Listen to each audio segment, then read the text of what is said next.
आज हम लोग नाभिकीय ऊर्जा स्टार्ट करेंगे। अभी तक तो नाभिक के बारे में स्टडी कर रहे थे और अभी हम लोग नाभिकीय ऊर्जा पे आ चुके हैं। तो नाभिकीय ऊर्जा किसको बोलते हैं और उससे रिलेटेड जो भी चीज़ें हैं, जो भी टर्म्स हैं, उनको एक एक करके हम स्टडी करते चले जाएंगे। इसमें न्यूक्लियर एनर्जी में सबसे पहले जो आपको आर्टिकल पढ़ने को मिलेगा वो हमें सीखने की ज़रूरत है। द्रव्यमान क्षति किसको कहते हैं? मास डिफेक्ट कहा जाता है न्यूक्लियस का। तो सबसे पहले हम स्टडी करेंगे नाभिक की द्रव्यमान क्षति, mass defect of nucleus. Mass defect किसको बोलेंगे, थोड़ा सा इसको समझने की कोशिश करिए। मास डिफेक्ट ये होता है कि जैसे कोई भी हम न्यूक्लियस लेते हैं, कोई भी नाभिक लें, चाहे वो हाइड्रोजन का नाभिक लेते हैं, वो ऑक्सीजन का नाभिक लेते हैं, नाइट्रोजन का लेते हैं, किसी का भी हम न्यूक्लियस लेते हैं तो न्यूक्लियस के भीतर आपको क्या मिलता है? आंसर, न्यूक्लियस के भीतर हमको न्यूट्रॉन्स मिलते हैं, न्यूक्लियस के भीतर हमको प्रोटॉन्स मिलते हैं।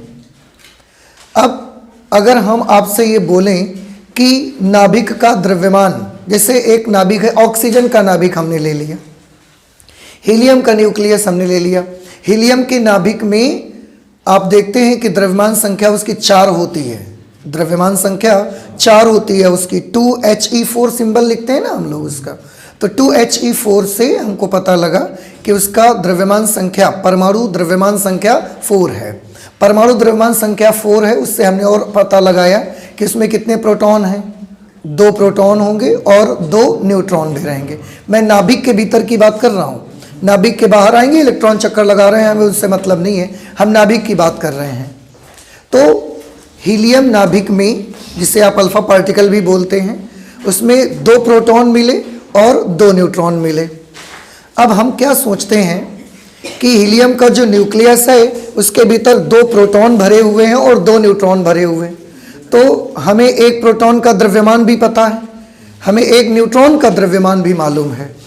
अब हीलियम नाभिक के अंदर 2 प्रोटॉन है और 2 न्यूट्रॉन है, तो हमने क्या किया, 1 प्रोटॉन का द्रव्यमान मालूम है, 1 न्यूट्रॉन का भी द्रव्यमान मालूम है, तो हमने 2 प्रोटॉनों का और 2 न्यूट्रॉनों का द्रव्यमान निकाल लिया। क्योंकि हीलियम नाभिक के भीतर 2 प्रोटॉन्स और 2 न्यूट्रॉन्स हैं, तो हमने द्रव्यमान निकाल लिया और दोनों को आपस में जोड़ दिया। कुछ समझ में आई? हीलियम नाभिक के भीतर 2 प्रोटॉन और 2 न्यूट्रॉन है, मैंने 2 प्रोटॉनों का द्रव्यमान निकाला, 2 न्यूट्रॉनों का द्रव्यमान निकाला और दोनों को आपस में जोड़ दिया। इससे क्या आ जाना चाहिए? इससे हीलियम के नाभिक का द्रव्यमान आ जाना चाहिए, क्योंकि हीलियम के नाभिक में यही 4 चीज़ें तो हैं, 2 प्रोटॉन है और 2 न्यूट्रॉन है। तो हमने यही सोच के निकाला कि हीलियम न्यूक्लियस के भीतर 2 प्रोटॉन्स हैं और 2 न्यूट्रॉन्स हैं, और हमें 1 प्रोटॉन और 1 न्यूट्रॉन का द्रव्यमान अलग अलग भी पता है। तो हमने 2 प्रोटॉनों का द्रव्यमान निकाला, 2 से मल्टीप्लाई कर दिया, और 2 न्यूट्रॉनों का द्रव्यमान निकाला, दोनों को आपस में जोड़ दिया। अब हम सोचते ये हैं कि इससे हमें हीलियम के नाभिक का द्रव्यमान मिल गया होगा। हमने उसको निकाल के रख लिया, उसका कैलकुलेशन करके जो भी आया मैंने उसको रख लिया अपने पेपर पे। इसके बाद हम हीलियम का एक न्यूक्लियस लाए, बनाया न्यूक्लियस। पहले हमने क्या किया, हीलियम में जो अंदर है उनका द्रव्यमान तौल के उनको नोट करके लिख लिया। अब हीलियम का न्यूक्लियस पकड़ा हमने, बनाया, रेडीमेड न्यूक्लियस हमने उसका पकड़ा, उसको हमने तौल के देखा। आपको क्या लगता है कि क्या होना चाहिए था? आंसर है, हमको तो यही लगता है ना कि दोनों का मास आपस में बराबर आना चाहिए, क्योंकि हीलियम न्यूक्लियस के भीतर 2 प्रोटॉन्स और 2 न्यूट्रॉन्स हैं। तो इन 2 प्रोटॉनों और 2 न्यूट्रॉनों का टोटल मास जितना बनना चाहिए वो हीलियम न्यूक्लियस के द्रव्यमान के बराबर ही आना चाहिए, पर ऐसा नहीं हुआ। हमने देखा कि 2 प्रोटॉनों और 2 न्यूट्रॉनों का जो द्रव्यमान था, जोड़ा था जो हमने, वो ज़्यादा था, और हीलियम न्यूक्लियस का जो द्रव्यमान था वो उनकी तुलना में कम निकला। अब ये कम क्यों निकल गया, ये हमको प्रॉब्लम हुई। मतलब मास में थोड़ा सा क्या आ गया, डिफेक्ट आ गया, पूरा उतना नहीं निकला जितना हमें मिलना चाहिए था, तो मास में थोड़ा सा क्या आ गया, डिफेक्ट आ गया। इस जितना भी डिफेक्ट आ गया, जितना कम निकला ये मास, उस मास के डिफेक्ट को हमने बोल दिया मास डिफेक्ट। हिंदी में उसी को हमने बोला कि द्रव्यमान की क्या हो गई, क्षति हो गई है। समझ में आ रही बात? और भी आप एग्जाम्पल ले सकते हैं, जैसे ऑक्सीजन का एग्जाम्पल लेते हैं, तो ऑक्सीजन का सिंबल क्या होता है? ऑक्सीजन का सिंबल है 8O16। इसमें कितने प्रोटॉन हैं? 8। न्यूट्रॉन कितने होंगे? तो 16 में से 8 हमने माइनस कर दिए, कितने न्यूट्रॉन निकले? 8 न्यूट्रॉन निकले। तो नाभिक के भीतर ऑक्सीजन का एक न्यूक्लियस है, उसके नाभिक के भीतर, उस न्यूक्लियस के भीतर 8 प्रोटॉन्स हैं और 8 न्यूट्रॉन्स हैं। हमें 1 प्रोटॉन और 1 न्यूट्रॉन का मास पता है, द्रव्यमान हमको मालूम है। हमने क्या सोचा कि ऑक्सीजन का जो न्यूक्लियस है उसके भीतर 8 प्रोटॉन और 8 न्यूट्रॉन है, तो हमने एक प्रोटॉन का द्रव्यमान जो हमको मालूम है उसमें हमने 8 से गुणा करा दिया। क्या आ जाएगा? ये 8 प्रोटॉनों का द्रव्यमान। फिर हमको एक न्यूट्रॉन का द्रव्यमान मालूम है, उसमें भी हमने 8 से गुणा करा दिया। क्या आ जाएगा? 8 न्यूट्रॉनों का द्रव्यमान। और ऑक्सीजन के नाभिक में 8 प्रोटॉन और 8 न्यूट्रॉन ही तो हैं। फिर हमने दोनों को आपस में जोड़ दिया, हमने दोनों को आपस में क्या कर दिया? जोड़ दिया। उससे क्या आ गया? उससे पूरे ऑक्सीजन के नाभिक का द्रव्यमान आ गया। बात समझ में आई? ऑक्सीजन न्यूक्लियस का द्रव्यमान आ गया, हमने उसको कागज पे नोट करके लिख लिया कि चलो ये हमारा ऑक्सीजन न्यूक्लियस का मास हमको मिल गया। फिर इसके बाद हमें एटमॉस्फेयर में भी ऑक्सीजन मिलती है, एटमॉस्फेयर में ऑक्सीजन है, तो हमने यहां से ऑक्सीजन का एक एटम पकड़ा, ऑक्सीजन का एक एटम पकड़ा, उसका हमने बाहर का सब हटा दिया, केवल न्यूक्लियस बचाया, नाभिक बचाया और उसको तौला हमने। अब अगर उसको हमने ऑक्सीजन का न्यूक्लियस अगर हम तौलते हैं तो फिर हमें हैरानी होती है ये सोच करके, देख करके कि जो रेडीमेड जो बना बनाया न्यूक्लियस है ना, इसका द्रव्यमान जब हम तौलते हैं और वो जो हमने पहले कैलकुलेट कर रखा था, इसका द्रव्यमान, बने बनाए नाभिक का द्रव्यमान इनके द्रव्यमान की तुलना में कम हो जाता है। ये कैसे हो जाता है? जैसे भी हो जाता है, नहीं मालूम कैसे हो जाता है, लेकिन ये हो रहा था कि प्रोटॉनों, नाभिक के भीतर उपस्थित न्यूट्रॉनों और प्रोटॉनों का जो कुल द्रव्यमान होता है वो ज़्यादा होता है, नाभिक के वास्तविक द्रव्यमान हमेशा कम मिलता है। हमको बना बनाया नाभिक मिलेगा, उसका रियल मास जो आपको मिलेगा वो कम मिलेगा, और नाभिक के भीतर उपस्थित न्यूट्रॉनों और प्रोटॉनों का द्रव्यमान हमेशा ज़्यादा मिलता है। क्यों होता है, कैसे होता है, ये हम आगे पता लगाएंगे, लेकिन अभी फिलहाल ये हमको मिला।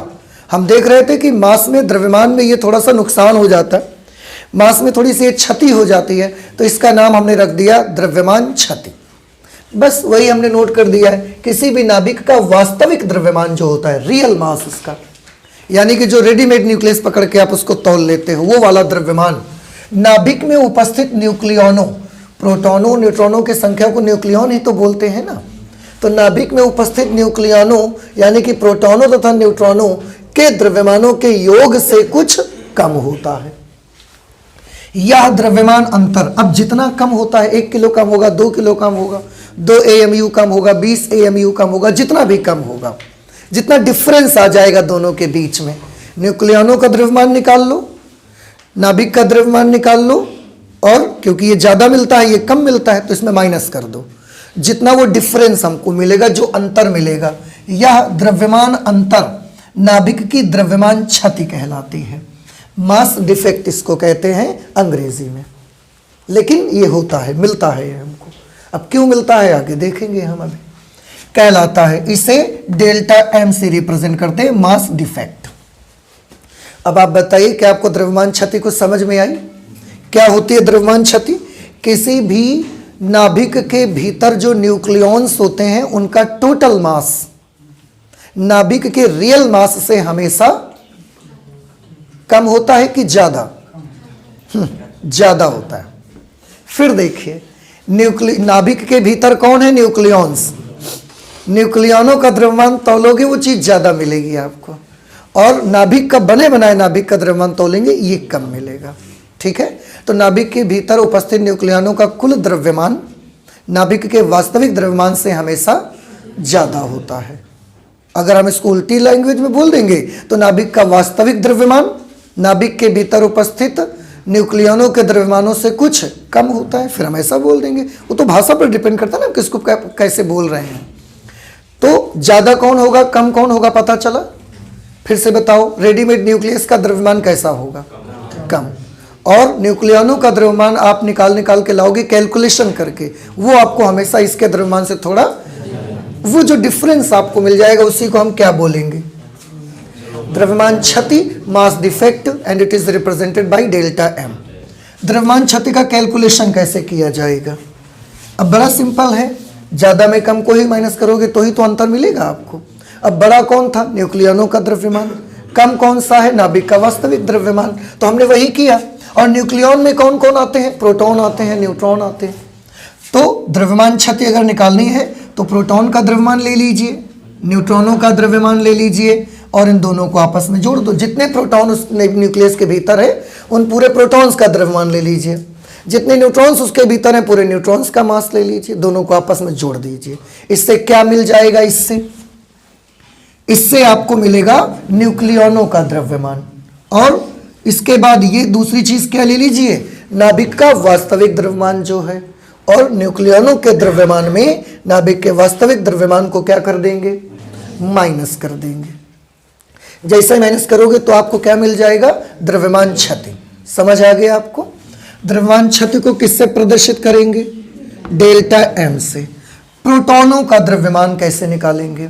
अगर कहीं पर कोई सिंबल है, जैसे सिंबल ऐसे बनाते थे ना, किसी भी चीज का सिंबल बनाया हमने, जैसे एक एलिमेंट मान लिया ऐसे एग्जांपल के, एक एलिमेंट है जिसका सिंबल एक्स है और इस तरीके से हम उसको लिखते थे। अब अगर ये सिंबल बनता है, इसको बोलते हैं परमाणु क्रमांक, एटॉमिक नंबर। ये है एटॉमिक मास नंबर। नंबर ये भी है, नंबर ये भी है। एटॉमिक मास हम सिंबल पे मेंशन नहीं करते, लिखते नहीं हैं। समझ आ रहा है आपको? ठीक है। अब इसको देखकर आप मुझे बता सकते हैं कि अगर एक्स एक न्यूक्लियस, एक एलिमेंट का सिंबल है तो इसके न्यूक्लियस में कितने प्रोटॉन्स होंगे? बता सकते हैं आप मुझे? Z प्रोटॉन होंगे। Z नंबर ही तो प्रोटॉन्स का नंबर होता है। ठीक है। उसके न्यूक्लियस में न्यूट्रॉन्स कितने होंगे? A minus Z। Very good. तो प्रोटॉन्स कितने हुए? Z। न्यूट्रॉन्स कितने हुए? A minus Z। समझ आ रहा है? अच्छा, अगर हम ये मान लें कि एक प्रोटॉन का द्रव्यमान mp है, मास ऑफ प्रोटॉन, समझ में आया? और एक न्यूट्रॉन का द्रव्यमान mn है, मास ऑफ न्यूट्रॉन। तो मुझे न्यूक्लियनों का द्रव्यमान पहले निकालना है, तो पहले हम किसका द्रव्यमान निकालेंगे? प्रोटॉनों का। एक प्रोटॉन का द्रव्यमान हमने माना mp। कितने प्रोटॉन है हमारे पास? Z प्रोटॉन है। तो Z प्रोटॉनों का द्रव्यमान कितना आएगा? Z into mp। सिंपल, समझ आ गया ना? अच्छा, ये प्रोटॉनों का द्रव्यमान आ गया, प्लस न्यूट्रॉनों का द्रव्यमान। एक न्यूट्रॉन का द्रव्यमान है mn, मास ऑफ न्यूट्रॉन। हमारे पास न्यूट्रॉन कितने हैं? a minus Z. तो एक न्यूट्रॉन का मास mn, तो a माइनस जेड न्यूट्रॉनों का मास, a minus Z into mn। ये क्या आ गया बताओ? ये आ गया न्यूक्लियस के भीतर उपस्थित प्रोटॉनों और न्यूट्रॉनों का टोटल द्रव्यमान, जिससे आप दूसरी भाषा क्या बोल सकते हैं? न्यूक्लियनों का द्रव्यमान। ठीक है ना? देखिए, ये लैंग्वेज जो है ना, ये सब शब्दों को आप अच्छे से उनको सीखिए और देखिए कि कहाँ उनका यूज हम कर सकते हैं। जैसे हमने बोला प्रोटॉनों और न्यूट्रॉनों का टोटल मास। अब आप क्या समझिए कि क्या चीज होगी ये? जाहिर सी बात है, न्यूक्लियनों का द्रव्यमान। और न्यूक्लियन किसको बोलते हैं? Nucleon means the total number of protons and neutrons. Proton और न्यूट्रॉनों को मिला के जो चीज बनेगी नंबर उनका, उसको बोलेंगे न्यूक्लियन। न्यूक्लियन क्यों बोला गया? Because this all of the nuclear particles, nucleus के भीतर मिलने वाले पार्टिकल हैं। इलेक्ट्रॉन को नहीं जोड़ना है, क्यों? Because electron is outside the nucleus. Electron तो न्यूक्लियस के भीतर नहीं होता ना, वो तो बाहर होता है, तो उसको न्यूक्लियन में शामिल नहीं करते हैं। तो न्यूक्लियंस में केवल कौन कौन आते हैं? प्रोटॉन और न्यूट्रॉनों का नंबर आएगा। तो ये न्यूक्लियनों का द्रव्यमान आ जाएगा। नाभिक का वास्तविक द्रव्यमान, नाभिक के वास्तविक द्रव्यमान को हम रिप्रेजेंट कर लेते हैं एम, कैपिटल एम। देखो, सिंबल में थोड़ा सा डिफरेंस क्रिएट कर दिया मैंने। आप सोचोगे दो जगह एम लिख रहे हो, हम कैसे जानेंगे कि कौन सा प्रोटॉन कौन सा न्यूट्रॉन का द्रव्यमान है और कौन सा नाभिक का वास्तविक द्रव्यमान है? आप जान जाओगे। स्मॉल एन लिखा हो तो न्यूट्रॉन का द्रव्यमान, कैपिटल एन लिखा हो तो नाभिक का वास्तविक द्रव्यमान। ठीक है? इस तरह से ये वो फॉर्मूला बन जाया करेगा आपका, जिससे आप द्रव्यमान की क्षति निकाल सकते हैं, मास डिफेक्ट कैलकुलेट कर सकते हैं। नाउ आई होप कि मास डिफेक्ट क्या होता है आपको समझ में आ गया है, और अगर समझ में आ गया तो एक बार जल्दी से और मुझे बता दें। हम दो चीजों की बात कर रहे हैं, एक हम द्रव्यमान ले रहे हैं न्यूक्लियनों का द्रव्यमान, न्यूक्लियनों का द्रव्यमान, और एक द्रव्यमान हम ले रहे हैं नाभिक का वास्तविक द्रव्यमान। बताइए दोनों में ज्यादा कौन होता है, कम कौन होता है? न्यूक्लियनों का द्रव्यमान ज्यादा होता है, और हमेशा ही वास्तविक द्रव्यमान कैसा नाभिक का होता है, कम होता है, और जो डिफरेंस आता है इसको मास डिफेक्ट कहते हैं। ठीक है, नाभिक की बंधन ऊर्जा, ये जो मास डिफेक्ट होता है ये द्रव्यमान चला कहाँ जाता है?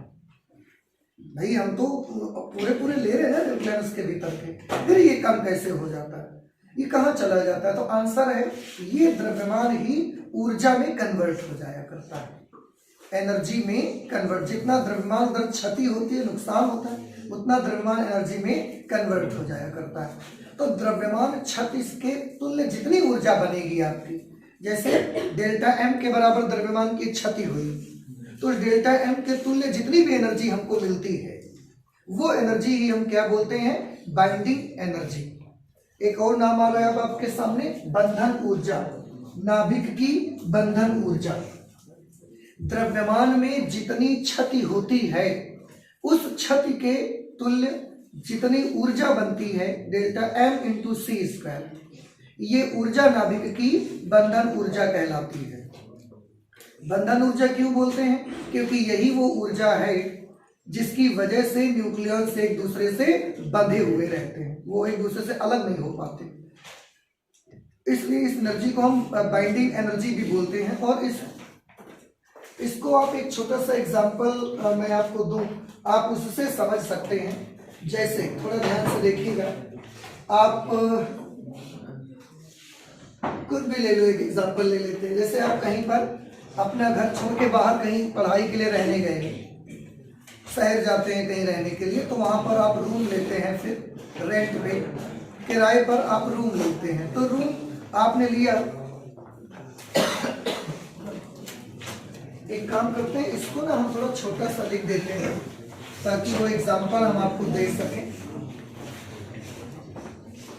Delta M is equal to Z into M P plus A minus Z into M N, न्यूक्लियनों का द्रव्यमान, और इसी में माइनस कर देंगे किसका द्रव्यमान, न्यूक्लियस का रियल मास हम माइनस कर देंगे, ये मास डिफेक्ट है।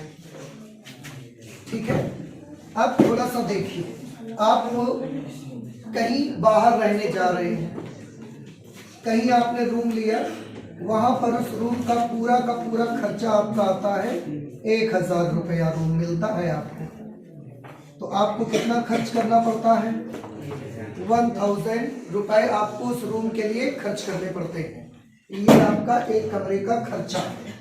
आपका एक दोस्त भी गया दूसरा, वो भी एक अलग कमरा लेके रह रहा है, उसको भी 1000 रुपए में कमरा मिलता है, क्योंकि वो आपके ही एरिया में रह रहा है, तो वहां का रेट है 1000 रुपए कमरे का। 1 बेडरूम, एक बेड का रूम है, आपको एक ही बेड चाहिए सिंगल के लिए, इसलिए 1000 उसको भी लगते हैं। कुछ दिन बाद आपकी एक दूसरे से अचानक मुलाकात हो जाती है, फिर आप एक दूसरे पूछते हैं, भाई तुम कहाँ रहते हो, तुम कहाँ रहते हो? उसने बोला मैं यहाँ रहता हूँ। तो आप लोग आसपास ही कहीं रहते हैं, और अब आपको पता चला, तो अब आपको लगता है कि क्यों ना कि हम एक ही साथ फ्रेंड हैं एक दूसरे के, तो हम एक साथ ही क्यों नहीं एक कमरा ऐसा ढूंढ लेते हैं जिसमें 2 बेड का रूम हो, तो एक रूम में 2 बेड पड़े होंगे, तो हम उसमें रहकर भी पढ़ाई कर लेंगे, एक ही कमरे में दोनों का काम बन जाएगा, और साथ रहने से सुविधाएं भी ज्यादा रहती हैं, है ना। तो उन्होंने क्या सोचा, अभी दोनों को कितना कितना पैसा पड़ता है, 1000 रुपए, टोटल पैसा कितना लग जाता है दोनों को मिला के, 2000 रुपए लगता है। अब उन्होंने डिसाइड किया कि चलो हम लोग क्या करते हैं, एक साथ ही एक कमरा ले लेते हैं, 2 बेड का रूम, और उसमें हम लोग साथ रह के पढ़ाई कर लेंगे। अब जब आप 2 बेड वाला रूम ढूंढने जाते हैं, तो आप ढूंढते हैं और वो कमरा आपको मिलता है 1800 का मिल जाता है। जब दोनों एक साथ ढूंढोगे तो 2 बेड का रूम आपको कितने में मिल जाएगा, 1800 का, कुछ कम में मिल जाता है फिर आपको। वहां पर जो कि पूरा खर्चा कितना अभी तक दोनों का मिला के हो रहा था, 2000 रुपया, 1000 1000 एक आदमी को पड़ रहा था।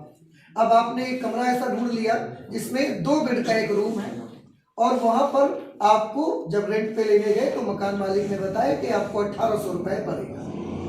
अब आपको कितना खर्चा पड़ता है? अब आपको 1800 रुपए खर्चा आता है, 900 रुपए 900 रुपए अब आपको लग जाते हैं। टोटल कितना बच जाता है? टोटल कितना बच जाता है? तो आंसर है टोटल बच जाता है 200 रुपए आपके बच जाते हैं। तो ये 200 कहाँ है? ये 200 है नहीं, कहीं कहाँ है 200? कहीं 900 आप देंगे, 900 हम देंगे, दोनों लोग कमरे में रहेंगे और आप पढ़ाई करेंगे अपनी। समझ आ रही है आपको? तो वो 200 कहाँ है? 200 है ही नहीं कहीं। लेकिन फिर भी पहले की तुलना में अब हम कितना बचा रहे हैं? 200 और 900 पड़ते हैं। फिर कुछ दिन बाद एक तीसरा फ्रेंड भी हमारा मिल गया, वो भी वहीं कहीं आसपास रह रहा था, उसने भी 1000 का रूम ले रखा था अलग। वो तीसरा फ्रेंड जब हमको मिल गया तो हमने बोला यार तीनों लोग साथ में रहते हैं। अब तीनों लोग हम लोग साथ में ढूंढने लगे एक कमरा। तो वो कमरा हमको 3 बेडरूम चाहिए, 3 बेड का एक रूम चाहिए। तीनों लोग एक ही कमरे में रह के बढ़िया जो भी जिसको पढ़ना होगा पढ़ लेंगे, और साथ रहने से सुविधाएं भी ज्यादा होंगी, एक दूसरे की मदद भी कर सकते हैं हम लोग।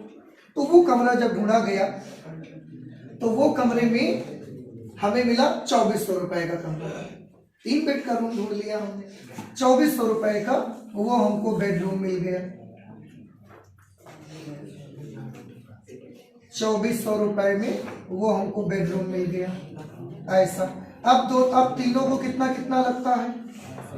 800 800 800। टोटल खर्चा कितना हो रहा था अगर जब सब अलग अलग रहते थे? 1000 1000 1000 मिला के 3000 पूरा खर्चा होता था। और अब टोटल कितना लग रहा है? 2400 लग रहा है केवल। कितने रुपए बच रहे हैं सबके मिला के? 600 रुपए बच रहे हैं। तो ये 600 किसके पास है? तीनों में से किसके पास है? किसी के पास नहीं, पर वो तीनों बच रहे हैं। समझ रहे हैं? अब आप ध्यान से देखिए, पहले 200 की कमी थी, इसीलिए 1800 रुपए के कमरे में दोनों एक दूसरे के साथ रहते थे। अब आप समझ सकते हैं, जब अलग अलग थे तो 1000 1000 लगता था, जब दोनों मिल गए तो मिला के कितना लग रहा था? केवल 1800। 200 उधर से कम हो गए कि नहीं हो गए? यही चीज न्यूक्लियस में भी है। अलग अलग रहते हैं तो उनका द्रव्यमान सबका कैसा होता है? ज्यादा मिला के आता है। और जब साथ में न्यूक्लियस बन जाते हैं उन दो सबको मिला के, तो न्यूक्लियस का मास कैसा हो जाता है? कम हो जाता है। ये वही चीज बिल्कुल है आपकी। समझ आ रही है आपको?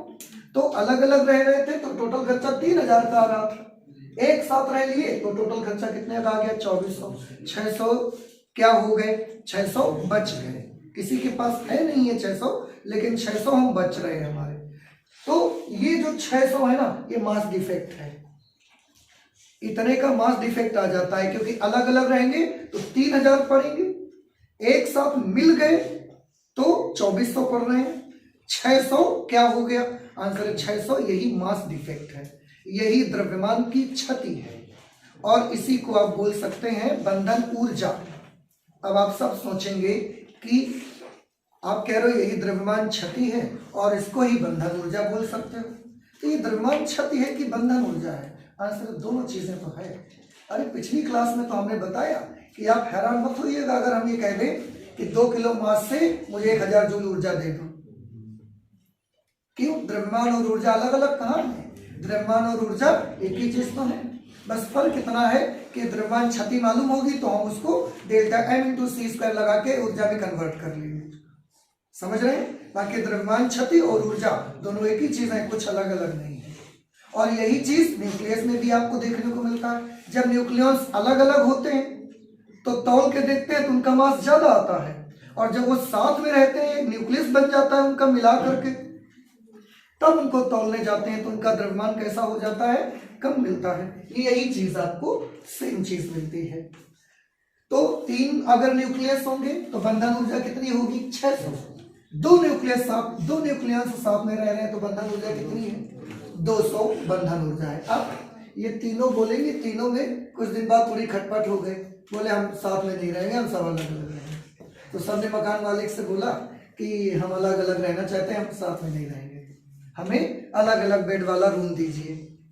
तो उसने बोला कि आप अलग अलग रहोगे पर आपके पास 600 होगा तो अलग रहोगे ना। तीनों के पास मिला के कितना रुपया होना चाहिए? 600 होगा। अगर 600 हो जाएगा तो 2400 ये, 600 और एक्स्ट्रा होगा तो 3000 बनेगा, और फिर 3000 में आप अलग अलग रह सकते हो। तो 600 होगा तो अलग अलग हो पाओगे ना। तो ये 600 क्या कर सकता है? ये इन तीनों को एक दूसरे से क्या कर देगा? अलग अलग कर सकता है। तो ये 600 ही उनकी क्या है? Binding energy. इस 600 की वजह से ही वो एक दूसरे से बंधे हुए हैं। जिस दिन उनके पास ये 600 आ जाएंगे बाहर से कहीं से, उस दिन वो तीनों क्या कर सकते हैं? अलग अलग रूम में रह सकते हैं। तो ये 600 की वजह से क्या हो रहा है? बंधे 2400 की वजह से नहीं है, 2400 की वजह से थोड़े बंधे हुए हैं, ये 600 की वजह से बंधे हैं। ये 600 कहीं से मिल जाएगा उनको, 3000 पूरे हो जाएंगे, और 3000 पूरे हो जाएंगे फिर तीनों बंदे अलग अलग रह सकते हैं। तो ये जो 600 है ना, इसको हमने बोला बंधन ऊर्जा। क्यों? क्योंकि ये वो एनर्जी है जो तीनों को एक दूसरे के बंधन से क्या करवा सकती है? मुक्त करवा सकती है, उनको सेपरेट कर सकती है। ऐसे ही नाभिक के भीतर न्यूक्लियन, जो न्यूक्लियस नाभिक के भीतर है, हम चाहते हैं कि सब न्यूक्लियन ऐसा छिटक के अलग अलग अलग हो जाए सब। उसके लिए अब आपको क्या करना पड़ेगा? समझ में आ रहा है कि बाहर से हमको कुछ ऊर्जा देनी पड़ेगी, क्योंकि इतनी ऊर्जा की उनके पास क्या है? कमी। अगर इतनी ऊर्जा बाहर से दे देंगे तो सबके पास सफिशिएंट एनर्जी हो जाएगी, और फिर सारे न्यूक्लियन से एक दूसरे से छिटक के अलग हो जाएंगे। तो ये बंधन ऊर्जा बनी। तो ये जो पोर्शन आता है ना आपका 200 वाला, 600 वाला, ये पोर्शन ही आपको क्या समझाता है? ये पोर्शन ही है बाइंडिंग एनर्जी। कुछ बात समझ में आ रही है हमारी? ये बाइंडिंग एनर्जी है। तो वही मैंने नाभिक की बंधन ऊर्जा लिखा। किसी नाभिक की बंधन ऊर्जा वह न्यूनतम ऊर्जा है जो नाभिक के न्यूक्लियनों को अनंत दूरी तक अलग करने के लिए आवश्यक है। अनंत दूरी तक अलग करने के लिए आवश्यक है का मतलब है कि एक दूसरे से उनको अलग अलग कर सकती है। ये वो ऊर्जा होती है। तो ये वो ऊर्जा नहीं है जितनी उनको एक दूसरे के साथ रहने में लगती है, नहीं, ये वो ऊर्जा है जो उनको एक दूसरे से अलग कर सकती है। कुछ समझ में आ रहा है धीरे धीरे आपको? तो बताइए बंधन ऊर्जा किस ऊर्जा को बोलेंगे आप?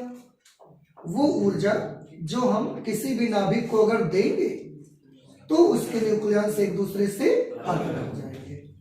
जितनी ऊर्जा लेके वो लोग साथ रह रहे हैं वो ऊर्जा बंधन ऊर्जा नहीं है। जितनी ऊर्जा हम दें उनको और न्यूक्लियस सेपरेट हो जाए, सब बढ़िया, प्रोटॉन न्यूट्रॉन सब अलग अलग बन जाए, अलग अलग कमरे में रहने लगे, वो वाली ऊर्जा बंधन ऊर्जा है। समझ आ रहा है कुछ आपको? नहीं समझ में आई बात?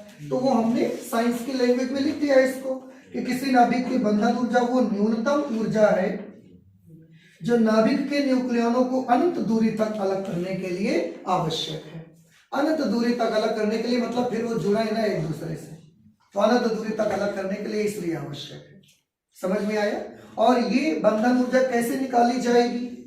तो बंधन ऊर्जा को अगर हम डेल्टा ई से लिखेंगे तो इसको हम कैलकुलेट करेंगे डेल्टा एम इंटू सी स्क्वायर। जितनी द्रव्यमान क्षति आएगी उस द्रव्यमान क्षति के तुल्य ऊर्जा हम निकाल लें, कैलकुलेट कर लें अगर, तो वही बंधन ऊर्जा बन जाएगी। द्रव्यमान क्षति अगर डेल्टा एम है तो डेल्टा एम के इक्विवेलेंट एनर्जी कैसे निकाली जाएगी? उसके लिए हमने आइंस्टीन का मास एनर्जी रिलेशन याद किया कि उन्होंने बताया था कि द्रव्यमान को काहे में बदल सकते हो, और उन्होंने एक रूल बताया था कि अगर m मास आप डिस्ट्रॉय कर रहे हो तो कितनी एनर्जी मिलेगी? m इंटू सी स्क्वायर। तो हमारे यहाँ कितना डिफेक्ट आया है डेल्टा m का, तो कितनी ऊर्जा मिलेगी? डेल्टा m इंटू सी स्क्वायर। वहां से हम वो एनर्जी कैलकुलेट कर लेंगे। कुछ बात आपको समझ में आई? तो नाभिक में ये एग्जांपल आप समझ सकते हैं। अलग अलग रहते हैं सारे न्यूक्लियॉन्स।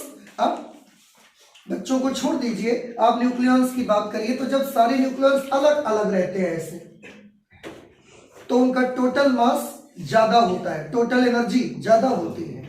लेकिन जब सब एक दूसरे के साथ रहने आते हैं मतलब साथ रहते हैं, मतलब उनका क्या बन जाता है, न्यूक्लियस बनता है, तो उनका मास कम हो जाता है, उनको एनर्जी कम लगती है। वो यही चीज आ गई बिल्कुल। तो इसके मुताबिक बंधन ऊर्जा 2400 नहीं है, 2400 साथ रहने के लिए लगती है उनको, बंधन ऊर्जा 600 है। जो ऊर्जा पाकर वो सब क्या हो जाए, अलग अलग हो जाए। ऐसे एक दूसरे में नाभिक बंधा हुआ है, अब हम आय ऊर्जा दिया, सब बेचारे फ्री हो गए। तो जितनी ऊर्जा देने से वो फ्री हो जाएंगे, वो एनर्जी हम बाइंडिंग एनर्जी बोलेंगे। कुछ बात समझ में आ रही है? और बंधन ऊर्जा को कैलकुलेट कैसे करना है? आंसर है, पहले आपको क्या निकालना है, द्रव्यमान क्षति निकालनी है, और द्रव्यमान क्षति निकालने के बाद डेल्टा एम इंटू सी स्क्वायर कर देना है, तो बंधन ऊर्जा निकल करके आ जाया करेगी। कुछ बात समझ में आई हमारी? आपको नहीं समझ में आई? अच्छा, अब इसमें एक छोटी सी चीज और देखिए। क्या छोटी सी चीज देखिए, तीनों की टोटल बंधन ऊर्जा कितनी थी? तीनों की टोटल बंधन ऊर्जा कितनी थी? 2400 की 600? 2400, 600। हम पूछ रहे तीनों को मिला के बंधन ऊर्जा कितनी है? तीनों की मिला के बंधन ऊर्जा कितनी है? 600 है। आप बिल्कुल सही कह रहे हैं, 2400 नहीं है बंधन ऊर्जा, तो ये वाला पार्ट होगा ऊपर वाला। तो तीनों को मिला के बंधन ऊर्जा कितनी है? तीनों को अलग होना है तो कितनी एनर्जी चाहिए टोटल? तो एक को कितनी चाहिए? 200। समझ में आया? तो बंधन ऊर्जा, पूरे न्यूक्लियन को अलग होने के लिए जितनी ऊर्जा चाहिए उसे हम नाभिक की बंधन ऊर्जा बोलेंगे। एक न्यूक्लियन को अलग करने के लिए जितनी ऊर्जा चाहिए उसको हम बोलेंगे बंधन ऊर्जा प्रति न्यूक्लियन। फिर से सुनिए, पूरे न्यूक्लियनों को अलग करना है तो कितनी बंधन ऊर्जा जरूरत है आपको? पूरे न्यूक्लियन की बंधन ऊर्जा कितनी है? 600। एक न्यूक्लियन की बंधन ऊर्जा कितनी है? 200। तो जो 600 है इसे हम बोलेंगे नाभिक की बंधन ऊर्जा, पूरे नाभिक की बंधन ऊर्जा। और जो 200 है इसको क्या बोलेंगे? शुद्ध भाषा में एक न्यूक्लियन की बंधन ऊर्जा, साइंस की भाषा में हमने उसको बोल दिया बंधन ऊर्जा प्रति न्यूक्लियन। मतलब तो वही आ गया। तो एक न्यूक्लियन को अलग करना है तो कितनी ऊर्जा चाहिए? 200। और सबको अलग अलग करना है तो 600। इसलिए बंधन ऊर्जा में हमने दो चीजें बनाई।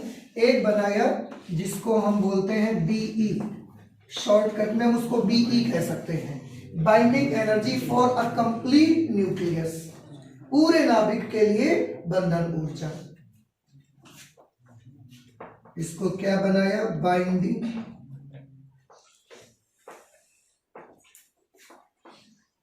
Energy for a complete nucleus,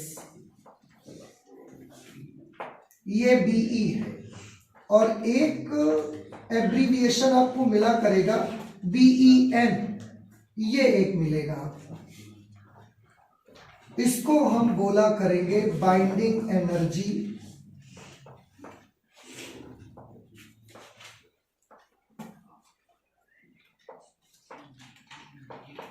per nucleon.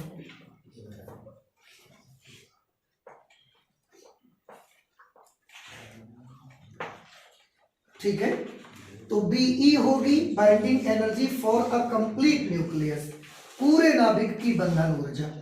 यहां पर ये इसकी वैल्यू क्या होगी? 600। और बीईएन अगर कहीं लिखा हुआ है तो आप समझ जाना बाइंडिंग एनर्जी पर न्यूक्लियन, मतलब एक न्यूक्लियन की बंधन ऊर्जा। और एक न्यूक्लियन की बंधन ऊर्जा कैसे निकाली जा रही है अब आपको आइडिया भी हो जाना चाहिए।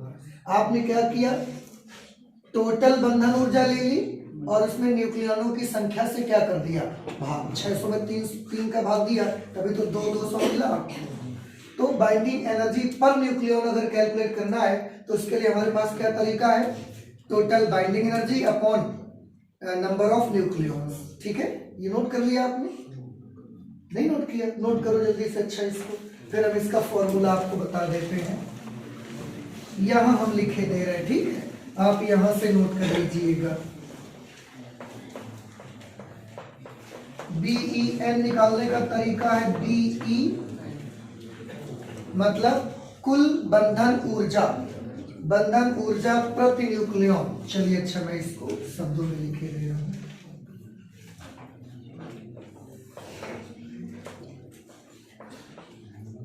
बंधन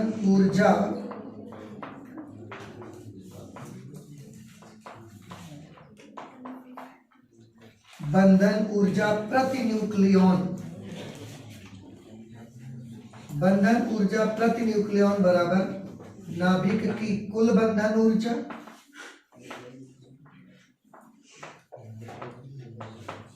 और इसमें किसका भाग देना पड़ेगा हमें, न्यूक्लियॉनों की संख्या का भाग देना पड़ेगा, न्यूक्लियॉनों की संख्या का हमको भाग देना पड़ेगा, जितने न्यूक्लियॉन होंगे। जैसे यहाँ कुल बंधन ऊर्जा 600 थी, न्यूक्लियॉन कितने थे इसके पास, 3, तो जब हम 600 में 3 का भाग दे देंगे तो 200 BeN का मान आ जाएगा। एक न्यूक्लियॉन की बंधन ऊर्जा 200 के बराबर आ जाएगी। ये बंधन ऊर्जा प्रति न्यूक्लियॉन को निकालने का तरीका हुआ करेगा। ये है BeN, ये कुल बंधन ऊर्जा जो है ये है binding energy of complete nucleus, और ये है न्यूक्लियॉनों की संख्या। न्यूक्लियॉनों की संख्या को किससे प्रदर्शित करते हैं, A से। तो इस तरीके से एक न्यूक्लियॉन को अगर आपको अलग करना है तो उसके लिए कितनी बाइंडिंग एनर्जी लगेगी वो यहां से पता लग जाया करेगी। ये हमारे लिए काफी इंपॉर्टेंट पॉइंट है, बंधन ऊर्जा प्रति न्यूक्लियॉन। ठीक है, नोट कर लिया आप सभी ने, नोट करिए जल्दी से। आई होप कि अब ये चीज समझ में आ गई आपको।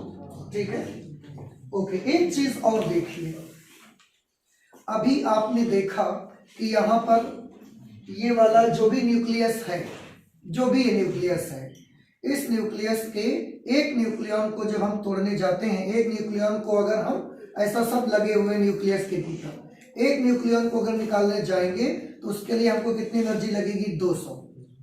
एक दूसरा न्यूक्लियस हम देख रहे हैं, उसको उसमें से हम एक न्यूक्लियॉन निकाल के लाना चाहते हैं बाहर, उसके लिए एनर्जी हमको लगती है 250।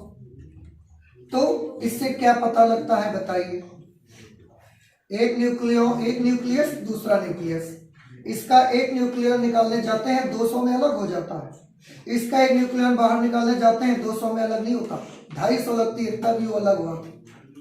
क्या पता लगा, हमको पता लगा कि ये ज्यादा कस के पकड़ा है इसने और ये थोड़ा सा कमजोर रहा। इसका मतलब ये वाला न्यूक्लियस ज्यादा स्थायी है, क्योंकि जब इसको ज्यादा ऊर्जा दो ये तब टूटता है, और ये वाला न्यूक्लियस कम स्थायी है, कम ऊर्जा से ही टूट जाता है। समझ में आया? तो आपको क्या पता लगा कि जिस नाभिक की प्रति न्यूक्लियॉन बंधन ऊर्जा कम है और एक नाभिक है जिसकी प्रति न्यूक्लियॉन बंधन ऊर्जा अधिक है, तो कौन सा वाला नाभिक कम स्थायी होगा और कौन सा वाला नाभिक ज्यादा स्थायी होगा? जिसकी बंधन ऊर्जा प्रति न्यूक्लियॉन कम है वो कैसा होगा? कम स्थायी होगा, क्योंकि थोड़ी ऊर्जा से वो टूट जाएगा। और जिसकी बंधन ऊर्जा प्रति न्यूक्लियॉन अधिक होगी वो नाभिक ज्यादा स्थायी होगा, क्योंकि अब उससे अगर तोड़ना है तो आपको और ज्यादा ताकत लगानी पड़ेगी। इसको नोट करिए, मैं बोल दे रहा हूं, आप लिखिए। जिस नाभिक की बंधन ऊर्जा प्रति न्यूक्लियॉन, जिस नाभिक की प्रति न्यूक्लियॉन बंधन ऊर्जा अधिक होती है, जिस नाभिक की प्रति न्यूक्लियॉन बंधन ऊर्जा जितनी अधिक होती है, तेजी से हम चलाएंगे, जिस नाभिक की प्रति न्यूक्लियॉन बंधन ऊर्जा, और ब्रैकेट में BeN लिख सकते हैं, जिस नाभिक की प्रति न्यूक्लियॉन बंधन ऊर्जा ब्रैकेट में BeN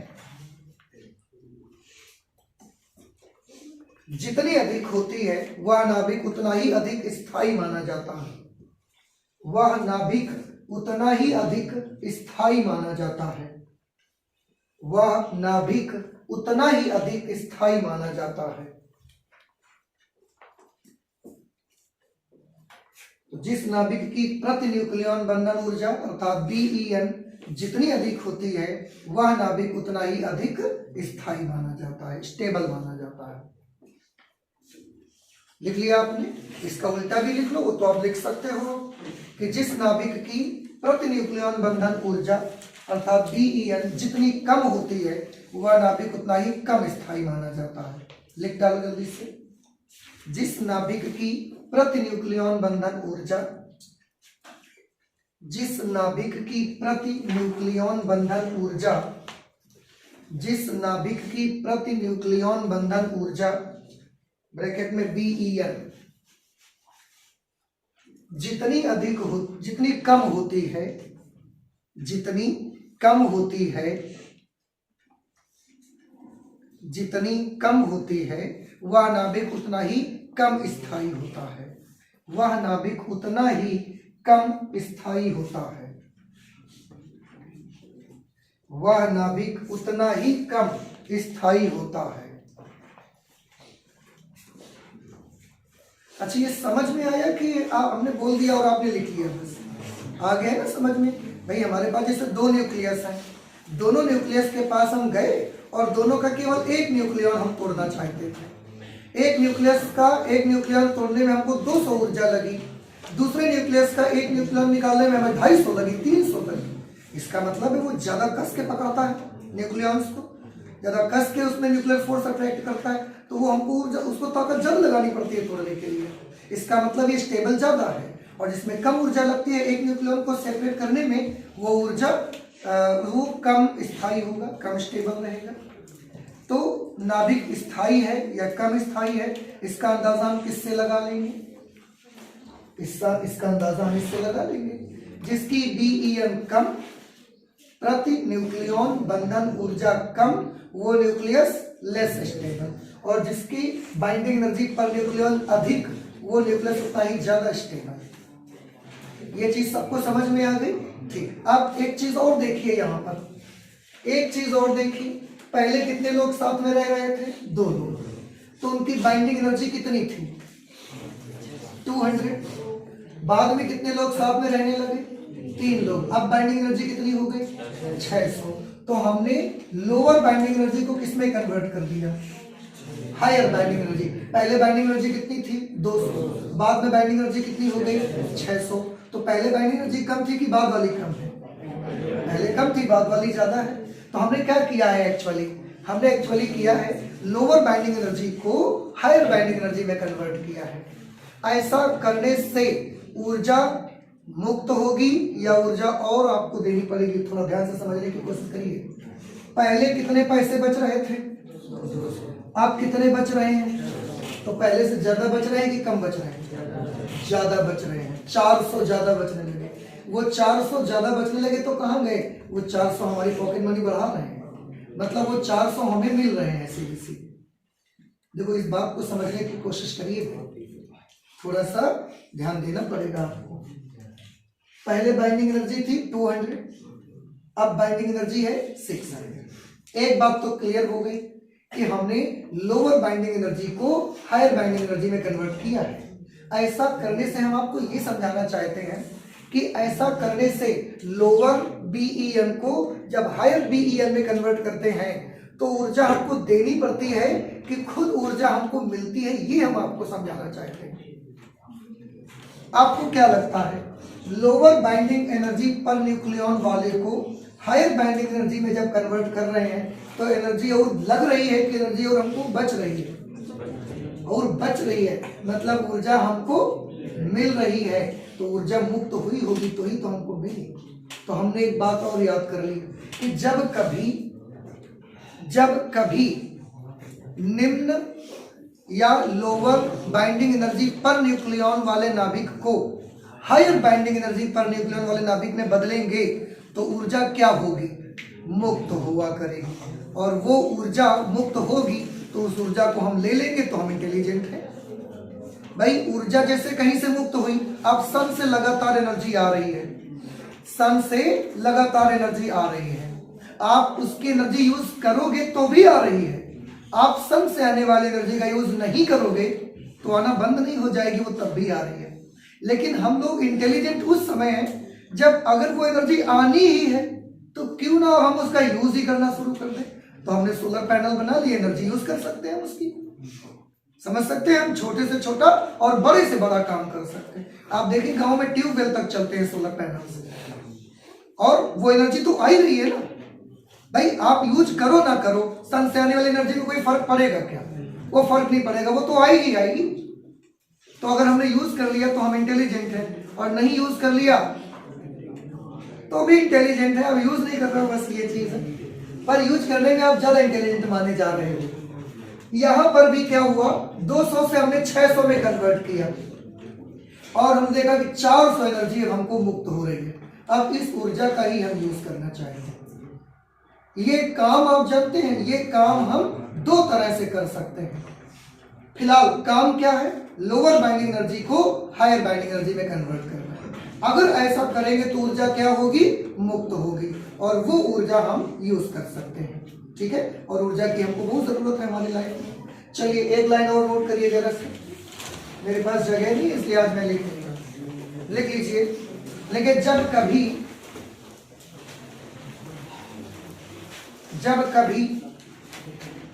न्यूनतम बंधन ऊर्जा प्रति न्यूक्लियन वाले नाभिक को, जब कभी न्यूनतम बंधन ऊर्जा प्रति न्यूक्लियन वाले नाभिक को, जब कभी न्यूनतम बंधन ऊर्जा प्रति न्यूक्लियन वाले नाभिक को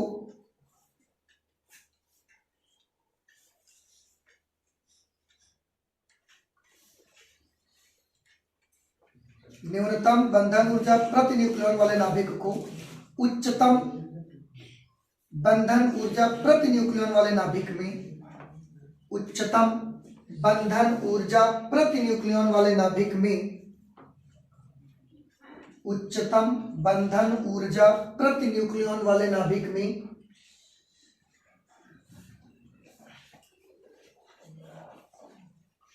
परिवर्तित किया जाता है, परिवर्तित किया जाता है, परिवर्तित किया जाता है, तो परिवर्तित किया जाता है तो ऊर्जा की विशाल मात्रा मुक्त होती है, ऊर्जा की विशाल मात्रा मुक्त होती है, ऊर्जा की विशाल मात्रा मुक्त होती है।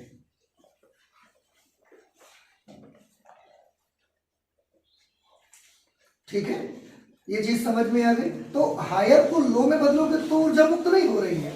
लोअर बाइंडिंग एनर्जी पर न्यूक्लियन वाले न्यूक्लियस को अगर हम हायर बाइंडिंग एनर्जी पर न्यूक्लियन वाले नाभिक में चेंज करें तो एनर्जी मुक्त हो रही है, और आप देख रहे हो। ठीक है, अच्छा तो हम करना चाहते हैं क्योंकि एनर्जी का हमें बहुत लालच है। एनर्जी कहीं से भी मिले हमको चाहिए, हमारे बहुत काम है जो एनर्जी सही होते हैं, पूरे काम एनर्जी सही होते हैं। बिना एनर्जी के कहाँ दुनिया चलती है, बिना एनर्जी के तो पूरी दुनिया ही नहीं चलेगी ना। तो एनर्जी हमको चाहिए, तो हमें लालच है इसका कि चलो यार ये काम करो ताकि ऊर्जा मिले। तो अब हम बदलना चाहते हैं, क्या आंसर है, लोअर बाइंडिंग एनर्जी पर न्यूक्लियन के न्यूक्लियस को हायर बाइंडिंग एनर्जी पर न्यूक्लियन वाले न्यूक्लियस में हम कन्वर्ट करना चाहते हैं। तो अब सवाल आया कि यार ये काम करें कैसे, लेकिन हम करना तो चाहते हैं पर कैसे करें। तो आंसर है, ये काम आप दो तरह से कर सकते हैं। कैसे दो तरह से, एक तो आप कर सकते हैं अगर आपके पास कोई भारी नाभिक है, भारी नाभिक है, आप उसको तोड़ करके ये काम कर सकते हैं, तोड़ करके। और अगर आपके पास कुछ हल्के न्यूक्लियस है तो उनको मिला करके संलयित करके ये काम कर सकते हैं। ये चीज आपको ज्यादा समझ में आती, ज्यादा समझ में आती अगर एक ग्राफ आपको बना के दिखाया जाता। लेकिन अफसोस कि वो ग्राफ इस वर्ष 2021 और 22 के लिए आपके सिलेबस में नहीं है। वो ग्राफ था बंधन ऊर्जा प्रति न्यूक्लियन और परमाणु द्रव्यमान संख्या के बीच एक ग्राफ बनाया जाता है। वो जब ग्राफ हम बनाते तो आपको समझ में आता कि ये दोनों कामों से ही ऐसा क्यों हो जाएगा।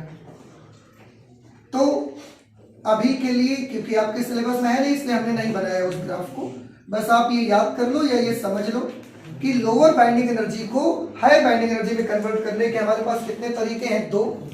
एक तरीका तो ये है कि भारी नाभिक को तोड़ करके भी आप ये काम कर सकते हो, लोअर को हायर में कन्वर्ट कर सकते हो, और अगर आपके पास छोटे छोटे न्यूक्लियस हैं तो उनको मिला के उनको जोड़ करके आप लोअर को हायर में कन्वर्ट कर सकते हैं। अब आप ये नहीं पूछेंगे कि क्यों नहीं पूछेंगे, क्योंकि वो उसका जवाब कहाँ से मिलता हमको, ग्राफ से मिलता। तो ग्राफ आपके सिलेबस में नहीं है, नहीं तो हम बना के दिखाते, तो ये चीज आप याद कर लो भाई। अब ये दो प्रोसेस हमारे पास आए, अब इन दो प्रोसेसेस में हम दोनों, क्योंकि ऊर्जा तो दोनों से मिलने वाली है, तो लालच मुझे दोनों प्रोसेस का है, तो मैं दोनों को पढ़ना चाहता हूँ। अब एक एक को स्टडी करना हमने स्टार्ट किया। सबसे पहले हमने लिया कि अगर हमारे पास एक हैवी न्यूक्लियस है, भारी न्यूक्लियस, तो उसको हम तोड़ेंगे तो ऊर्जा कैसे मिल सकती है हमको और कितनी मिल पाएगी हमको एनर्जी। ये जो प्रोसेस आई, इस प्रक्रिया का हमने नाम रखा नाभिकीय विखंडन। क्यों? क्योंकि हमने भारे से नाभिक को तोड़ डाला, उसको विखंडित कर दिया ना, इसका नाम हमने रखा नाभिक का विखंडन। हिंदी में उसको बोल दिया नाभिकीय विखंडन, अंग्रेजी में उसको न्यूक्लियर फिजन बोल दिया गया। और जिस प्रोसेस में छोटे छोटे नाभिक को जोड़ करके बड़ा नाभिक बनाएंगे, उस प्रक्रिया का नाम रखेंगे नाभिकीय संलयन, न्यूक्लियर फ्यूजन कहेंगे। फ्यूज मतलब मिला देना, फ्यूज हो जाना, बल्ब का फ्यूज होना मतलब फिलामेंट का चिपक जाना आपस में, तो चिपक का जाते हैं छोटे छोटे मिलकर चिपक जाएंगे, इसका मतलब बोलते हैं फ्यूज हो गए हैं वो, यानी कि सनलाइट हो जाना। तो बड़े नाभिक को तोड़ना मतलब नाभिकीय विखंडन, छोटे छोटे नाभिक को मिला के बड़ा बनाना मतलब नाभिकीय संलयन। एक एक प्रोसेस हमने ली और पहला प्रोसेस हमने स्टार्ट किया नाभिकीय विखंडन। तो क्या होता है नाभिकीय विखंडन? नाभिकीय विखंडन वह प्रक्रिया है जिसमें एक भारी नाभिक एक न्यूट्रॉन का प्रग्रहण करके, भारी नाभिक को तोड़ा कैसे जाएगा? तो भारी नाभिक को तोड़ेंगे ऐसे कि ये न्यूक्लियस होगा। अब न्यूक्लियस पहले से भारी है, देखो थोड़ा सा इसको समझने की कोशिश करो। न्यूक्लियस का साइज कितना होता है? 10⁻⁻15 मीटर। कितना बड़ा होता है? इतना जरा सा, समझ रहे? और उसके भीतर अब न्यूक्लियस अगर भारी है का मतलब है, भारी है का मतलब न्यूक्लियस बहुत ज्यादा, उसके न्यूक्लियॉन्स उसके भीतर बहुत ज्यादा होंगे। जैसे यूरेनियम का Z नंबर होता है 92। यूरेनियम देखो 92, यूरेनियम 235। अब हम पूछेंगे प्रोटॉन कितने हैं न्यूक्लियस में, बताओ 92, 92। न्यूट्रॉन्स कितने हैं? तो आप इसमें इसको माइनस करके बताओगे, 5 में 2 गए 3 और 23 में 9 चले गए, 14 बचेंगे। 143 न्यूट्रॉन। और नाभिक के भीतर कौन कौन है? नाभिक के भीतर 92 प्रोटॉन और 143 न्यूट्रॉन। और नाभिक है कितना बड़ा? ये चिन्नी सा नाभिक है, 10⁻⁻15 मीटर की कोटि का। और उसके उतने जरा से नाभिक के भीतर कितने पार्टिकल बैठे हैं? 235 पार्टिकल बैठे हैं यार। तो क्या होगा? और वो तो बिल्कुल ये हालत होगी ना, जैसे कभी कभी आप खाना ज्यादा खा जाते हैं, लगता है बस पेट फट ही जाएगा, या उस बैलून की तरह हालत होगी जो बैलून पूरी तरह फूल चुका है, अब उसमें ज्यादा जगह नहीं बची है, वो एकदम से फटने वाली कंडीशन पे होता है। समझ रहे? जरा से हवा भर दो बर्स्ट हो जाएगा। अब इसकी तो वो हालत है, और उसके ऊपर से बेचारी की हालत ये हो चुकी है 235 न्यूक्लियॉन उसके भीतर है, तो हालत पहले से उसकी खस्ता है। अब आपने क्या कर दिया, ऊपर से एक न्यूट्रॉन उसमें भेज दिया, ये न्यूट्रॉन जाता है और इसके अंदर प्रवेश कर जाता है। तो 235 के पार्टिकल भीतर कितने हो गए? 236। 235 संभालना उसको मुश्किल हो रहा था, अब 236 हो गए, तो क्या हो जाता है? टूट जाता है। एक्चुअली होता क्या है, यहां मैं बता दूं आपको, ये न्यूक्लियस है, देखो ध्यान से, ये न्यूक्लियस है, इसके भीतर 235 पार्टिकल्स। यहां से हमने एक न्यूट्रॉन इसके भीतर भेज दिया, न्यूट्रॉन का सिंबल 0n1। एक न्यूट्रॉन भेजा, जैसे ही भेजा ये न्यूट्रॉन इसके भीतर प्रवेश कर गया। उसने क्या किया? इसने ये किया कि इधर के जितने पार्टिकल, देखो पूरे में पार्टिकल भरे हैं, जैसे ही प्रवेश किया तो इधर के पार्टिकल्स को इसने इधर ढकेला, ऐसे प्रवेश करेगा तो ढकेलेगा नहीं उधर के पार्टिकल्स, तो इधर के पार्टिकल जो ये वाले पार्टिकल इधर वाले, इसने इधर ढकेला। अब इसने इन पार्टिकल्स को इधर ढकेला, तो इन सब ने मिलकर इन पार्टिकल्स को इधर ढकेला। भाई एक लहर टाइप की, एक हिलकोर टाइप की बन गई, जैसे पानी में बन जाती है। पानी को हमने इधर धक्का दिया तो पानी उधर धक्का गया, पानी उधर वाला पानी उधर चला गया, पर उधर वाले पानी ने प्रतिक्रिया के स्वरूप इधर धक्का दे दिया, तो एक हिलकोर टाइप की उसमें बन गई। अब ये जो न्यूक्लियस था ना, आपको देखने को मिलेगा कि ये न्यूक्लियस ऐसा हो गया। समझ रहे हैं ना कैसे, क्यों ऐसा हो गया होगा? कुछ देर बाद आप देखेंगे कि ये न्यूक्लियस जो ऐसा हो चुका है, ये न्यूक्लियस ऐसा हो गया, हिलकोर बन गई। अब हिलकोर बन गई तो बीच में से धीरे धीरे क्या होने लगा, ये पतला, या तो सारे न्यूक्लियस एक तरफ चले जाएंगे न्यूक्लियस, या तो इस साइड आ जाएंगे, तो बीच में पतला हो गया। बीच में पतला हो गया, इसको बोलते हैं नेक। मतलब न्यूक्लियस में बीच में क्या बन गई, एक नेक बन गई, और नेक बन जाने से वो न्यूक्लियस वहीं से वीक हो जाता है। और यहां से वीक हो जाता तो अगले ही पल आप देखेंगे ये ऐसा आपको मिल जाएगा, यहां से वीक हो जाएगा तो यहीं से ब्रेक हो जाएगा, टूट जाएगा ये, और आप देखेंगे दो छोटे छोटे न्यूक्लियस तैयार हो गए। एक न्यूक्लियस ये बन गया और एक न्यूक्लियस ये बन गया, टूट गया। ये तोड़ने का हमारा तरीका है। नहीं समझ में आया आपको? आया? तो इस तरह से जैसे न्यूट्रॉन प्रग्रहण करके तुलनीय द्रव्यमानों के दो हल्के नाभिकों में क्या हो जाता है, टूट जाता है। अब आप सोच सकते हैं बराबर बराबर बिल्कुल टूटा, ऐसा नहीं है, ऐसा कोई जरूरी नहीं है। बराबर बराबर भी टूट सकता है, बराबर बराबर भी टूट सकता है, दो इधर चले जाएंगे, या इधर ज्यादा हो जाएंगे ये छोटा पड़ जाएगा, इधर ज्यादा हो जाएंगे ये छोटा पड़ जाएगा। ऐसा कोई जरूरी नहीं है कि बराबर बराबर टूटेगा तो कम ज्यादा टूटेगा, ऐसा कोई जरूरी नहीं है, पर वो टूट जाएगा, दो पार्ट में टूट जाएगा। ये वाली घटना को हम क्या बोलते हैं, नाभिकीय विखंडन। और आप जानते हैं इनके साथ साथ हमको न्यूट्रॉन भी मिलते हैं इसमें। एक न्यूट्रॉन भेजा है आपने, कुछ न्यूट्रॉन भी बाहर निकलते हैं, कभी 2 निकलते हैं, कभी 3 निकलते हैं, कभी 4 न्यूट्रॉन निकलते हैं। तो एक एवरेज हमने बता दिया कि कितने निकलते हैं, 3 निकलते हैं अधिकतर। इसलिए नाभिकीय विखंडन की प्रक्रिया में आपको बता दिया जाता है कितने न्यूट्रॉन मुक्त होते हैं जब विखंडन होता है, 3 न्यूट्रॉन। क्या 3 हमेशा निकलते हैं? नहीं, मैंने बोला ना कभी 2 न्यूट्रॉन निकले, कभी 4 निकल गए, कभी 3 निकल गए न्यूट्रॉन। तो एक एवरेज हमने बता दिया कि औसतन जब भी नाभिकीय विखंडन होगा कितने न्यूट्रॉन्स भी निकला करेंगे। न्यूक्लियस तो टूटेगा, 3 न्यूट्रॉन भी निकला करेंगे, लेकिन ये मत सोचिएगा कि हमेशा 3 निकलेंगे, कभी 2 भी निकलेंगे, कभी 4 भी आएंगे। उसका एवरेज आपको 3 बता दिया गया है। उत्पाद नाभिकों को विखंडन खंड कहते हैं। उत्पाद नाभिक टूटने के बाद जो बनेंगे, ये बने ना, इनको विखंडन खंड कहा जाता है। विखंडन खंड।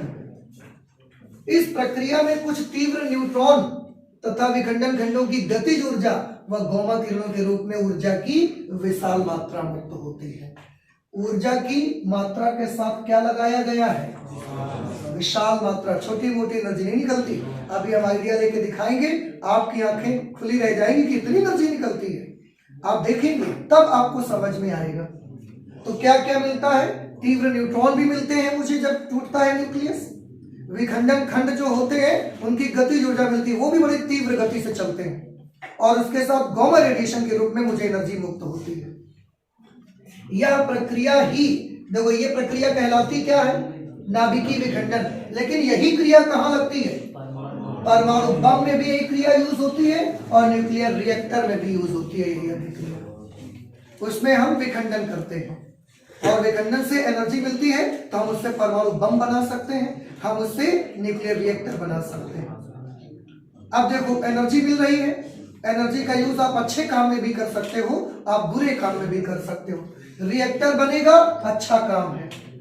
परमाणु बम बनेगा, अच्छा काम है क्या, अच्छा काम तो नहीं, लेकिन एनर्जी मिल रही है। जैसे आपके पास चाकू है, तो अगर आपके पास चाकू है तो आप उससे अच्छा काम भी कर सकते हो, सब्जी काट सकते हो, फल काट सकते हो, आप खाने पीने का काम कर सकते हैं आप उससे, और चाकू से आप अपनी हाथ की नस भी काट सकते हैं। समझ रहे हैं आप? तो एक चाकू है, लेकिन वो डिपेंड किस पर करता है, हमारे यूज पर डिपेंड करता है कि हम उसका यूज कैसे करते हैं। आपको लॉकडाउन में मोबाइल फोन ला के दिया गया कि लो भाई बच्चे की पढ़ाई ना नुकसान हो, आपको मोबाइल फोन दिया जाए। आप उसका अच्छा यूज भी कर सकते हैं, आप उसका बुरा यूज भी कर सकते हैं। अच्छा यूज कर सकते हैं, आप जब भी मोबाइल खोलेंगे आप पढ़ने के लिए ही कुछ ना कुछ देखेंगे, कुछ ना कुछ स्टडी से रिलेटेड सर्च करें। बुरा काम क्या है कि आप जब भी मोबाइल खोल रहे हैं तब भी आप व्हाट्सएप, फेसबुक, इंस्टाग्राम ये सब चला रहे हैं, तो ये नुकसान की चीजें हैं, है ना। तो कोई भी चीज है वो डिपेंड करती है अच्छी है कि खराब है, हमारे यूज पर निर्भर करती है। तो जब इससे हमको ऊर्जा की बहुत बड़ी मात्रा मिली ना, बहुत बड़ी मात्रा मिली, तो हम उसका अच्छे काम में भी यूज ला सकते हैं और बुरे काम भी कर सकते हैं। तो बुरा काम क्या किया हमने? एटम बम बनाया बुरे काम करके। ठीक है, युद्ध में यूज होगा पर बुरा तो है, नुकसान होगा इससे। और अच्छा काम किया कि हमने उसका क्या बनाया? न्यूक्लियर रिएक्टर बनाया उसका। न्यूक्लियर रिएक्टर अच्छे काम में यूज करेंगे, बिजली बनाएंगे, सबको प्रोवाइड करेंगे, पूरे देश बिजली से परिपूर्ण रहेगा, सारे काम होंगे, हमारे फैक्ट्रियां चलेंगी, सारी चीजें चलेंगी, हमारा काम होगा। समझ रहे हैं? तो इनमें यूज कर सकते हैं। उसका एक एग्जांपल दिया गया है, एग्जांपल आप देखो, 92 uranium 235 is a very heavy nucleus, 235 nucleus inside the nucleus. छोटे से नाभिक के भीतर 235 पार्टिकल घुसम पंच करके बैठे हुए। एक न्यूट्रॉन देते ही पेट फट जाएगा बेचारे का। एक न्यूट्रॉन डाल दिया मैंने इसमें, जैसे एक न्यूट्रॉन इसको दिया, सबसे पहले 92 यूरेनियम 236 बनता है इससे। ये स्टेबल नहीं होता, स्थायी नहीं होता है, तो ये टूट जाता है। ये टूट करके बेरियम बनाता है, क्रिप्टन बनाता है, दो अपेक्षाकृत हल्के न्यूक्लियस इससे बन जाते हैं। इसके साथ साथ 3 न्यूट्रॉन भी निकलते हैं और ऊर्जा की विशाल मात्रा भी निकलती है। तो ये विखंडन का एक छोटा सा एग्जाम्पल है। अब बताइए कुछ बात समझ में आई आपको कि नहीं आई? ये ऊपर का पोर्शन समझ रहे हैं सारे बच्चे? ठीक। अब क्योंकि हमारे बोलने से आप मानते नहीं हो, जैसे हमने बोला कि ऊर्जा की एक विशाल मात्रा मुक्त होगी, रिलीज होगी, पर आप मानोगे नहीं ऐसा हम बोलेंगे तो। समझ रहे ना? तो हमने उसके लिए एक एग्जाम्पल यहाँ पर फिक्स किया कि हम बच्चों को एक एग्जाम्पल बताएंगे और उस एग्जाम्पल से फिर उनको समझ में आएगा कि वाकई में इतनी एनर्जी मुक्त होती है नाभिकीय विखंडन में मुक्त ऊर्जा। क्योंकि जैसे कि मैंने बोला ना, मैं बार बार बोलूंगा ऊर्जा की विशाल मात्रा मुक्त होगी, ऊर्जा की विशाल मात्रा मुक्त होगी, तो आप इसको हल्के में लेके और घर चले जाओगे, बोलेंगे कहा था है विशाल मात्रा, लेकिन पता नहीं कितनी होगी, हमें क्या पता। समझ रहे ना? अब मैं आइडिया दूंगा आपको और तब देखते हैं आपको कैसा महसूस होता है। नाभिकीय विखंडन में मुक्त ऊर्जा, ऊर्जा के लिए हमको क्या चाहिए? द्रव्यमान क्षति। तो सबसे पहले हमने निकाला कि जो हमने प्रोडक्ट यूज किए हैं उनका टोटल मास कितना है। 92 यूरेनियम 235 प्लस न्यूट्रॉन का द्रव्यमान, ये यूरेनियम का द्रव्यमान है, ये न्यूट्रॉन का द्रव्यमान है, तो इतना टोटल मास बना किसका? जो हमने यूज किया था। ठीक है ना? उसके बाद इनसे जो बनी ये सब चीजें, इतनी चीजें बनी ना इनसे, इतनी चीजें जो बनी, इनका टोटल मास ले लिया हमने। ये बेरियम का हो गया, ये क्रिप्टन का हो गया और ये 3 न्यूट्रॉनों का हो गया, क्योंकि 3 न्यूट्रॉन मुझे मिले हैं। टोटल मास निकाला 235.80 मिला। हमने द्रव्यमान दिया कितना था? 236। मिला कितना? 235.80 means some mass has lost. कुछ मास क्या हो गया है? लॉस्ट हो चुका है, नुकसान हो चुका है, डिफेक्ट आ गया। देखो कितना मास का डिफेक्ट आया, 236 पे इसको माइनस कर दिया, 0.20 AMU के बराबर, AMU के बराबर मास में डिफेक्ट आ गया। अब ये मास का डिफेक्ट आया तो ये कहां गया? आंसर है यही ऊर्जा में कन्वर्ट हुआ है और यही वो ऊर्जा है जो मिली है आपको। द्रव्यमान किसमें बदल गया है? ऊर्जा में। और ये ऊर्जा मिली है, कितनी ऊर्जा मिली है? तो हमने पता लगाया 1 AMU के तुल्य कितनी ऊर्जा है, लास्ट क्लास में कैलकुलेट किया था हमने। 1 AMU द्रव्यमान वेस्ट करते हो तो कितनी एनर्जी आपको रिलीज होती है? आंसर है 931 मिलियन इलेक्ट्रॉन वोल्ट लगभग। याद है सबको? 1 AMU मास को डिस्ट्रॉय करोगे, 931 मिलियन इलेक्ट्रॉन वोल्ट एनर्जी मिलेगी आपको। तो यहां कितना मास डिस्ट्रॉय हो रहा है? 0.20 AMU मास डिस्ट्रॉय हो रहा है। वो हमको नहीं मिला, उतना क्षति हो ही गई। अब हो गई और ऊर्जा में कन्वर्ट हुआ तो कितनी ऊर्जा फिर मिली? तो 1 AMU में 931, तो 0.20 AMU जब नष्ट हुआ है तो कितनी एनर्जी मिलेगी? 931 का गुणा करवा दिया हमने, कितनी आ गई टोटल? 186.20 AMU। 186.20 करीब करीब हमने मान लिया कितना? 190 या करीब करीब आप 200 ले सकते हो। 186.1314 तो MeV बाकी रह गई है लगभग। अब देखो कभी कभी ये बने, कभी कभी क्या होगा, थोड़ी कम निकलेगी एनर्जी, कभी ज्यादा निकलेगी, तो लगभग हम इसको क्या ले सकते हैं, 200। और ये 200 MeV ऊर्जा किसको तोड़ने से मिली, यूरेनियम का एक नाभिक तोड़ने से मिली है, खाली एक नाभिक तोड़ने से। यूरेनियम का इतना बड़ा टुकड़ा होगा, करोड़ों नाभिक आएंगे इसके भीतर। यूरेनियम के इतने बड़े टुकड़े के भीतर करोड़ों अरबों की संख्या में नाभिक की मैं बात कर रहा हूं। बहुत अणुओं से बना होगा, बहुत परमाणु होंगे, बहुत नाभिक होंगे। इतने बड़े टुकड़े के भीतर केवल करोड़ों न्यूक्लियस आएंगे।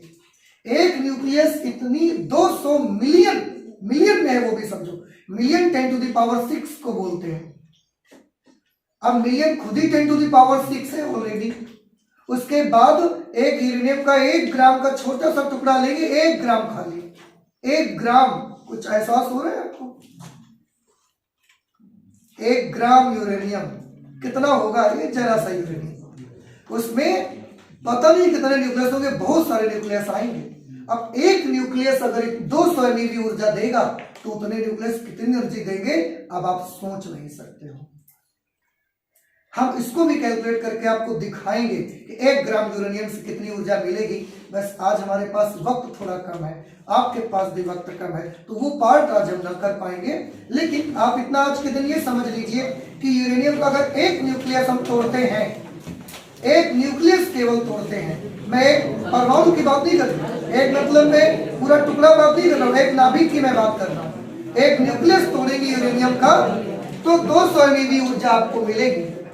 1 ग्राम यूरेनियम में कितनी ऊर्जा मिलेगी, इसको कैलकुलेट करके हम आपको कल दिखाते हैं। समझ में आया आपको?